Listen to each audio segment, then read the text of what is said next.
A Republican-led Florida Senate committee passed a bill that would close the so-called gun show loophole but still allow most private party gun sales to take place without background checks. The bill passed over the strong objections of the National Rifle Association's top lobbyist, who called it nothing less than gun control on steroids. "This committee bill is our best effort to try to improve public safety on the margins here," said committee chairman Senator Tom Lee, Arthanotasasa. "It is not a perfect system.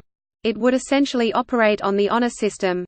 Senate Bill 7028 would not require background checks for all person-to-person sales, which make up an estimated 20% of all gun sales, according to the Senate committee's analysis.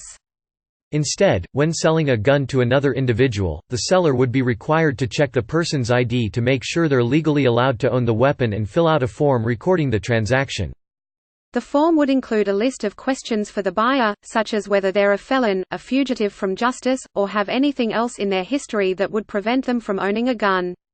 The seller would then confirm that they have no knowledge or reason to believe that the purchaser is of unsound mind. The form would have to be witnessed and signed by a notary public, but the bill doesn't require the seller to do anything with the form.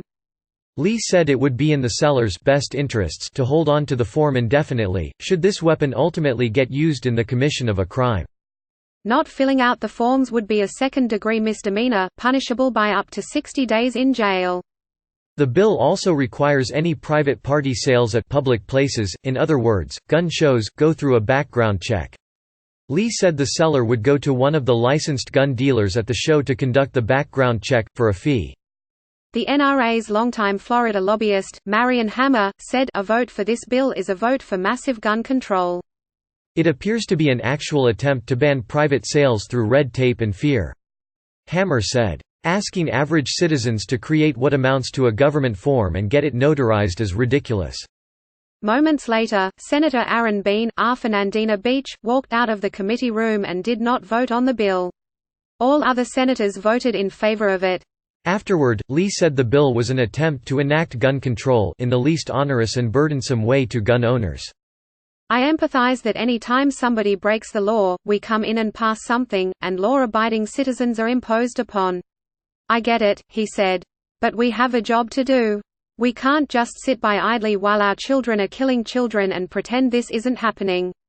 More than a dozen members of the gun control group Moms Demand Action were in the room, supportive of the bill but wishing it required all sales to go through background checks. "I like that they're making an attempt to close these loopholes at gun shows," said Kate Kyle, the leader of the organization's Tallahassee chapter. "It's a great first step."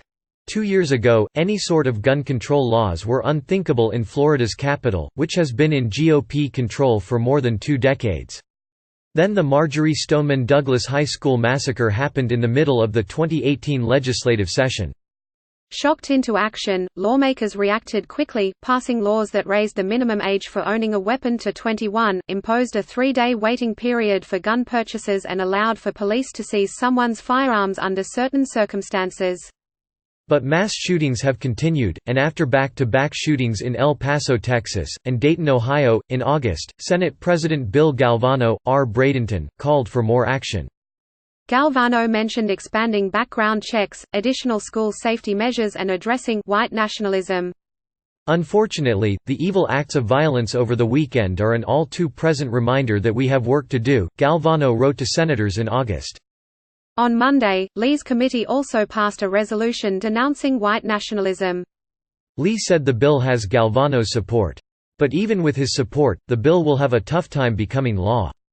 It must pass the House and avoid Governor Ron DeSantis' veto pen. House Speaker Jose Oliva has not come out in support of new gun regulation, and DeSantis, a staunch Second Amendment supporter, campaigned in 2018 saying that he would have vetoed the legislature's 2018 Parkland legislation. The bill also Black small square requires that loaded firearms be securely stored to prevent anyone under the age of 18 from accessing them. The current age in the law is 16. The penalty is still a second-degree misdemeanor, carrying up to 60 days in jail. Black small square requires that loaded firearms be kept securely stored to prevent anyone of unsound mind from accessing them. The penalty is also a second-degree misdemeanor. Black small square requires paramedics and other emergency medical workers to report to police people who are a danger to themselves or the public. The provision currently exists for mental health workers. Black small square assigns the Florida Department of Law Enforcement with creating a statewide threat assessment system to prevent active shooters and assigns the department 37 full-time positions and nearly $6 million. A separate bill, Senate Bill 7030, passed by the committee Monday would make most of the threat assessment system records secret.